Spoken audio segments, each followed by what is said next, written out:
Well, hello and welcome back to a new video. So if anyone's wondering where I am, I'll explain a bit later in the video, but it beats rolling around on the driveway. So if you're new around here, we've been converting our 2018 VW T6 named Axo into a campervan. Now, this week's video, we're going to be installing a diesel heater. So let me get unpacked, I'll discuss what heater we're going to be installing and we'll get cracking on with the job. And look who's decided to turn up.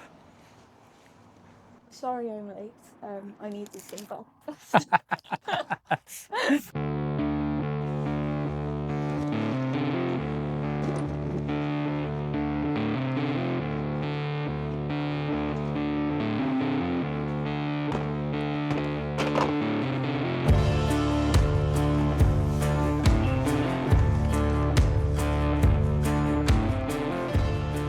So within this big box is an Autoterm diesel heater. So I'll explain a little bit about why we went for an Autoterm diesel heater. But let's get it unpacked and let's see what's inside the box.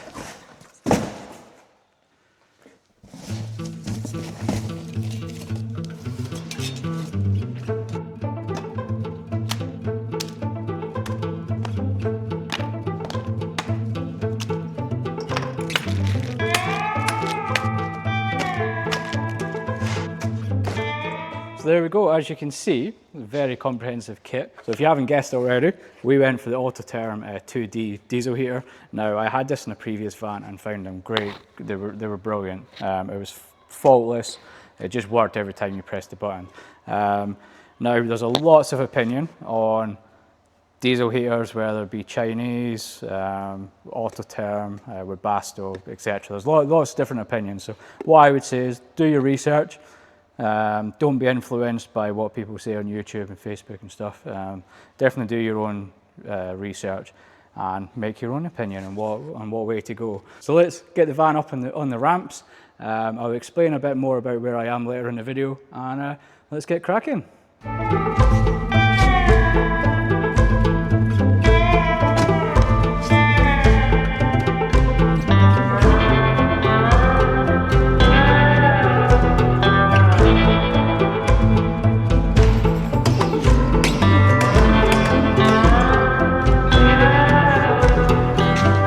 Now the scary bit of lifting it up in the air.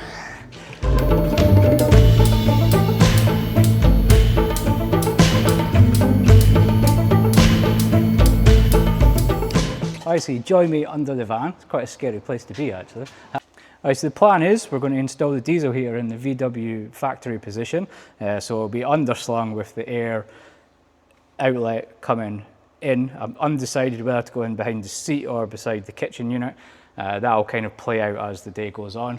But first things first, we need to get these guards undone. So looking at videos and stuff, they're just held on with 8mm bolts. And then we need to, the big job, and why Emma's here for the morning, is we need to drop the diesel tank to take the sender out to get the pickup pipe in the back. So yeah, sounds easy. Probably not going to be, but we'll just take our time and we'll get cracking on.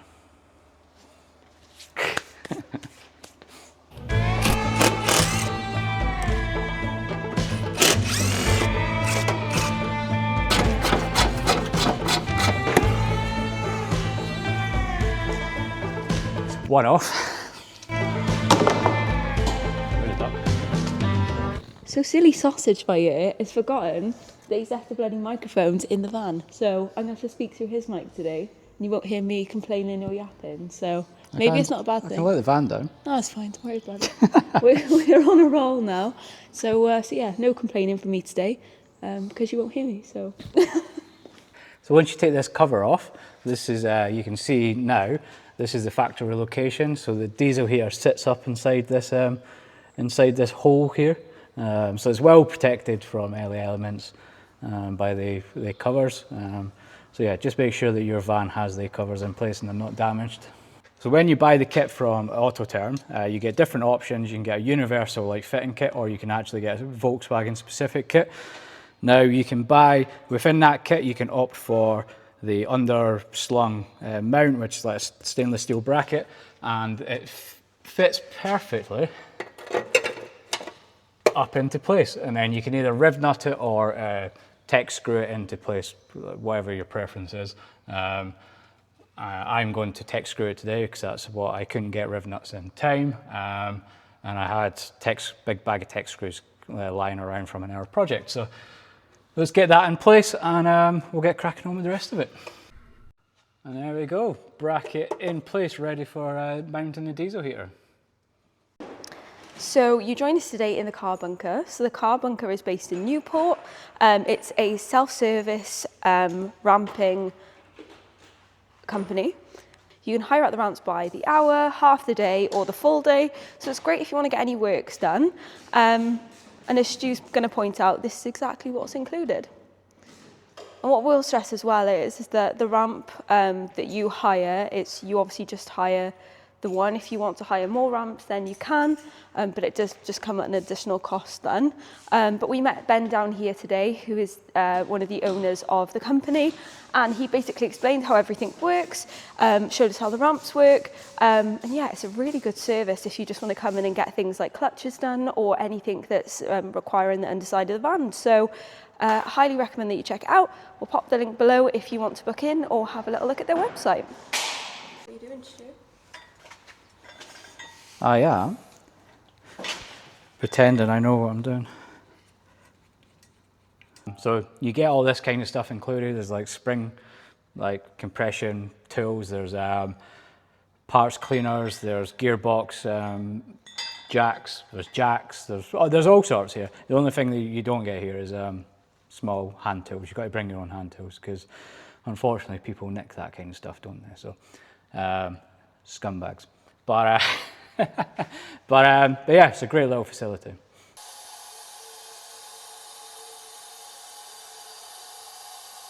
So a little bit of advice, before you put the ramp up, make sure you do this part so you don't have to let it back down again to do this bit.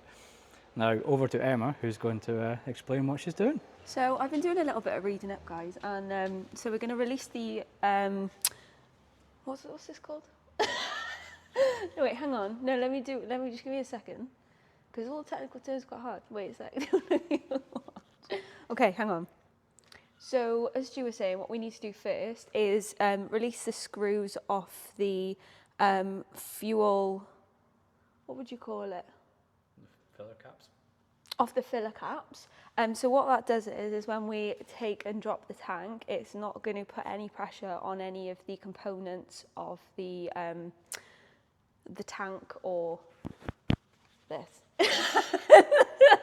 Woo! I did it! Anyway, we're going to do it now. So, you're going to take your T20 and you're going to stick it where the sun don't shine. No, I'm joking. You're going to stick it here and you're just going to gently take out the screws.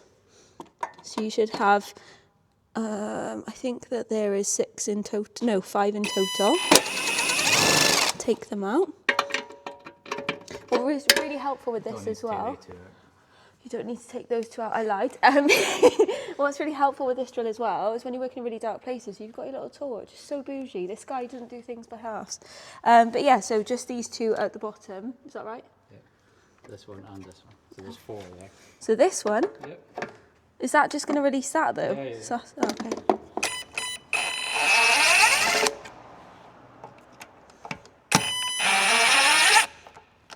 So you're just making it, you're not taking them out, are you? So I'll actually remove it. So. But I've done the drilling. I've done the hard bit.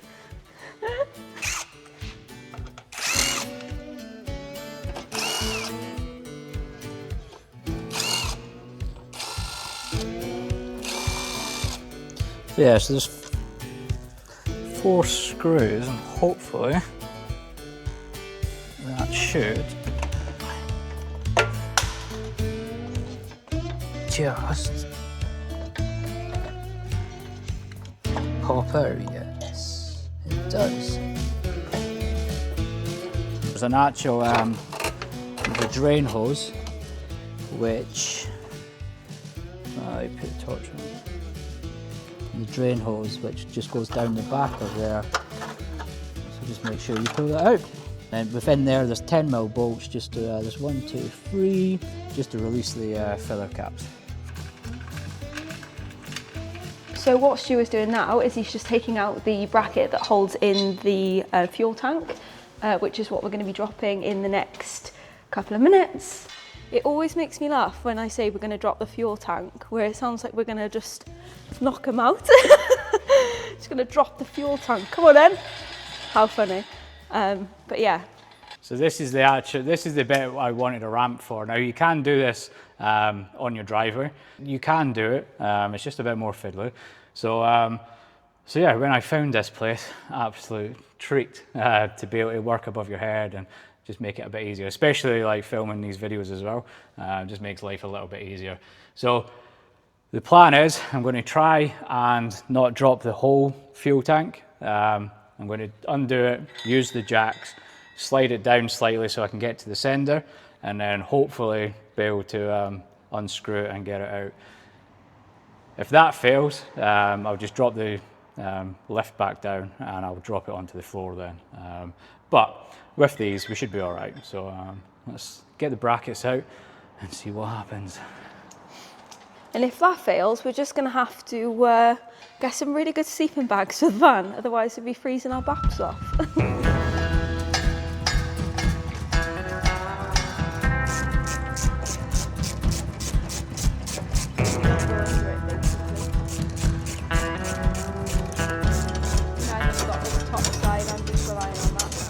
That's the easy bit done, it's loose.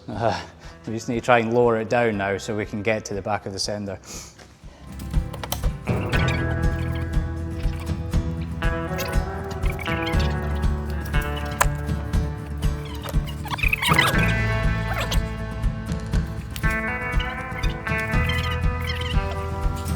Okay, so on top of the sender, you have the cabling for the electronics. You've got 2 pipes on there, but also on top, you have a line here, and then there's a line on top of here, so you line them up. So you can't really go wrong. And then you just got to knock this top bit off, this top ring off, and then the sender should lift out. Now I'm hoping that I'm going to have enough space, but we'll find out now.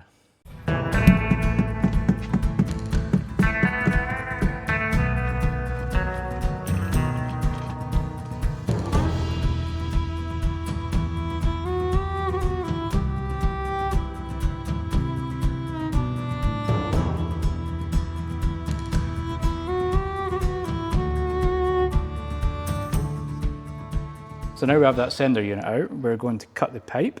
So looking online, you measure 190mm down from the top, cut it, and then what we're going to do within here, in this little area here, I've cleaned it off, we're going to drill an 8mm hole through here, which will then come out underneath.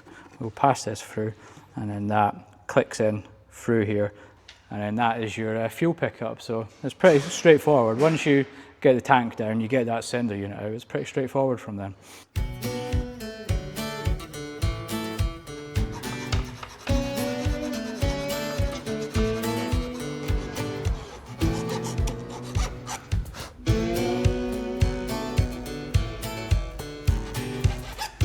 So there we go, just cut it into a little angle like the factory one is. So a little tip for drilling this out, if you put a light under it, you can actually see the square section you need to drill in. So we use a 6mm drill bit just to drill through that hole, and once that's done, we should be able to feed the standpipe, or the feed pipe, down through the hole. Oh, this is scary.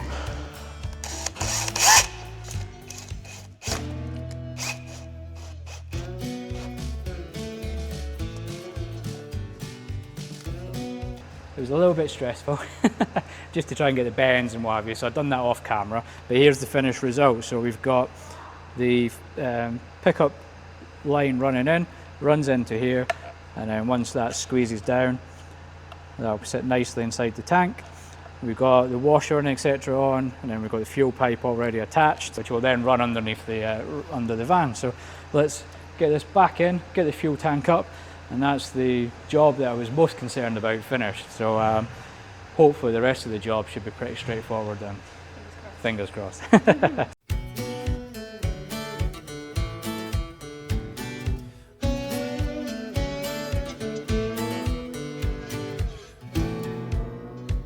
So yeah, so send the units back in. We've got the fuel line running here, and then we've got the fuel line running across the factory clips that Volkswagen put in, and then we've looped up the back, and it is cable tied up there, and then we're going to run that across the top of the heat shield, and then we'll loop it round here, and then the fuel pump is going to be in here somewhere.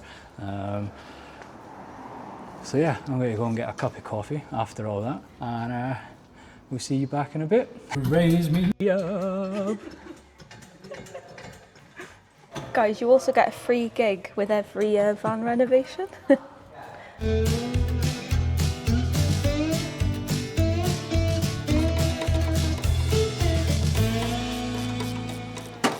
Right, you may notice we've jumped ahead a little bit. Now there's lots of tutorials on how to install these heaters online, but I'll run you through what I've done since the last little section. So we've run the fuel line over the top and in through here, cable tied it along here, up into the pump, which is at a 45-degree angle, and then carried it on around the air silencer or the air intake, and then into the actual diesel heater. So the diesel heater just mounts up with these 4 screws. Then you've got your exhaust coming off, fuel line, and then your air intake, which is just tick screwed into there. And then the fuel pump is up in there, sitting at a 45-degree angle. Now, I've been following the Autoterm actual installation video, which I'll put a link in down below. It's a good few years old now, it's about 6 years old, but this is how Volkswagen install them from the factory, so you can't really go wrong. So as long as you follow along, you'll be absolutely fine. So we've got a couple of jobs left to do now. So we've got to feed the cabling in, and then we've got to cut the 2 holes. So one in the driver's footwell step. We've got to decide then whether we're coming in through the driver's seat or if we're coming up in through the floor. Yeah, I'm undecided as yet, but we'll see what direction that takes in a minute.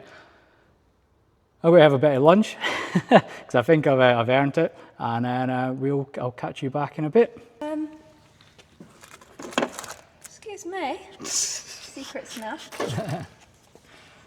Right, so we got to the stage now where we need to install these vents. So this vent goes into the driver's footwell. So this is for the air intake. Now, looking at videos, it's a 64mm hole. These are 60mm, but the 64mm allows the pipe to come in. And so a bit of advice, when you're drilling these in, don't put them flush along the bottom because you won't be able to get your trim on. So what I would do is line it up so you've got a nice little bit of clearance and you know it's going to come on. Take that off, get your pen, mark it, and then drill it through. Now on the top here, so the metal work only comes to about the top of there, and then obviously there's the bit in there for the carpets. So don't put it too high and don't put it too low is probably the advice I would give you. So let's get this drilled and hope for the best.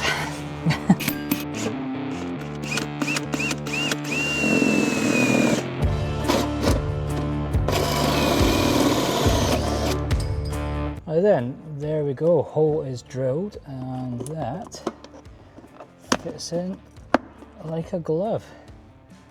Now I would say the 64mm drill bit, or hole saw should I say, drills that perfectly.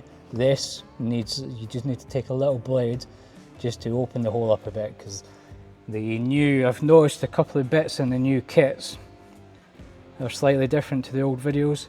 So this has like a little flange over the top, so yeah, you just need to trim this a little bit if you want to just use one hole saw.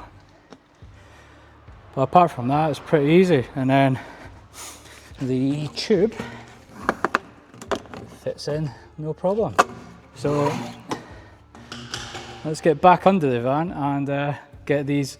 I'll get this bit treated with some metal paint just to protect from any rust, and then we'll get it sealed in. Okay, so I apologise if there's a lot of jumping around in this video. It's really hard to film all the little intricate little bits, but I've decided to go in this position for the vent to come through, and then I'll just box it in with some hexaboard. Now, do your measurements. I did about 1 million measurements underneath. It's quite easy on these because you can see the bolt underneath, and you can see the bolt or the nut set for the seat belt and for the seat. So there's a nice big area in here under the box sections. Just measure before you drill. When I put that drill through there, I was pooping in my pants, just in case I came in and did completely the wrong place in the van. But we'll get this hole drilled and then we can get the pipes fed.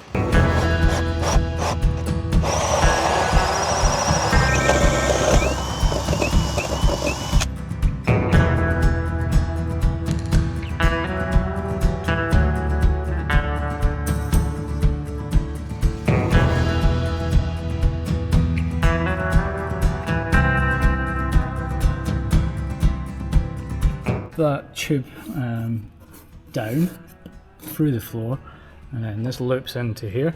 Just mind this is just some of the paint has come off as I was passing it through, and then the front step one has come through here and then looped down, and then I've run all the cables. There's a big bundle of cables kept up in behind there, and then I've ran all the cables, cable tied everything into place, and then it passes up through the seat.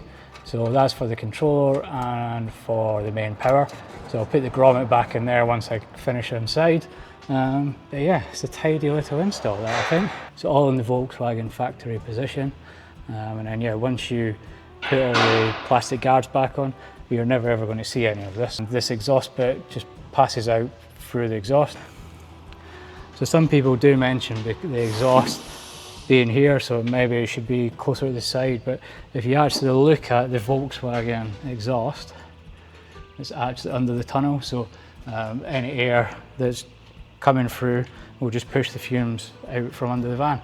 And to be honest with you, the van is well sealed underneath anyway, so if the exhaust is going to be under there, that's absolutely fine. So yeah, we just need to do the electrics part now, and then we can get everything built up, tested, and make sure everything works. But it's been an effort to get to here, and apologies if it's been a bit bitty, the video. It's really hard to film these kind of videos because you're in tight spaces, and yeah, you just try to get the job done as well. So yeah, let's get cracking on, get the electrics part done on the top end, and we'll get it tested and make sure it works. So we'll get to stage now. What I've done is, because I'm running out a bit of time now, so the electrical cable I've just brung up through the base, and I've just run it quickly under there, and then I've brung it in and over the top into the electrical compartment. So I need to run that cable properly, but in order to do that I need to take the battery out and then take the seat out and what have you, so I can get under the tunnel because of the big fuse that's on the end of that cable. So I'll do that another evening or another time when I've got a bit of spare time. But I want to get it connected and get the controller plugged in and see if it works. Get it fired up, make sure it's all okay underneath before I put all the guards back on, and then I can call it a day for now anyway. So yeah, let's get this connected up and see if it works. Alright, so we've got to the controller point. So we went for the comfort controller. You get a bit more control with them. Comes in like with a little loom, and then the wiring loom comes with no plug on the end, but it comes in a little bag. Now if I spin you around, you have to plug these in. So if you've got the flat part of the plug, green into second, white into third, blue into 4, red into 5. So yeah, just a little tip just in case you were hunting around the internet trying to find out how to connect these up. How exciting. So we have, sorry about the flicker, but yeah, we have power. So I'm wondering if it all works now. So let's turn it on and then put it onto heating. Let's put it onto that. and then put it on for now. So that's on, and I can hear things happening. So I'll put the van back up and we'll have a look, see if see it all firing up. So it's firing up. I can smell fumes under here from the exhaust, and you can hear the pump clicking and priming. Now it does quieten down because I've had one of these before, but yeah, it's just priming the fuel under there. Yeah, hopefully soon we should have some warm air inside the van. So I'll give that 5 minutes just to fire up, and then yeah, we'll pop back and see if it's heating up. Right then, there we go. Diesel heater is installed and it's all working, thankfully. Now you'll notice that I'm not with the van and I'm not in the unit anymore, and that's because I ran out of time on the day. Unfortunately, I had something on in the evening, so I had to cut the day short. The next day, I built a box behind the driver's seat just to house the air outtake, and I fitted the controller to the edge of the kitchen unit. Now, I haven't shown too much detail of that because in a few weeks we are going to have a van reveal, so I didn't want to give too much away. So if you haven't done so already, please do like and subscribe to the channel if you are keen to see that videos come out in a couple of weeks. So when editing the video and just thinking back to the install, there's probably a couple of little bits I would do differently. Now, one would be around the diesel tank. Now, I probably had about in between 1/4 and 1/2 a tank of diesel left in there. Now, it wasn't too bad in that unit because we had the jacks which we could support it, but if you were doing that on a driveway, I would imagine that tank would probably weigh about 20 to 25 kilograms. So it's quite heavy when you're under the van and you try to wrestle it around. And I would make sure that you drained that tank down as far as you could, probably onto the red before you attempt the job. It would just make life a little bit easier. And I probably lost about 20 quid's worth of diesel on that day to the floor. So that was definitely one part I would do different. The next would be around the fuel sender. So when I was fitting that pipe, I used an 8mm drill bit just to drill through the top. Now you'll notice in the video that when I'm drilling through, the drill actually bit into the plastic and spun the sender around. Now you could cause a little bit of damage there. So luckily I had a grip on it, so it didn't do any damage, thankfully. But looking at some other videos of people installing them, they use or they recommend a cone drill. Now looking at that, it creates the hole slowly, but then obviously it doesn't have anything to grip onto like a standard drill bit has. So that would be my 2 recommendations, just looking back on the job. The rest of the job went pretty smoothly, to be honest. So the mounting of the diesel heater, all the accessory parts like your exhaust, etc., to the bracket, that all went on really, really smoothly. So it did take a couple of goes to get the fuel line bled. So now it works absolutely fine. And yeah. Unfortunately, I can't use it because it's 30 degrees outside. So yeah, when the temperatures decide they're going to drop, it'll be great to use it. But I'm not complaining with this weather because it means we can get out in the van and actually enjoy the outdoors.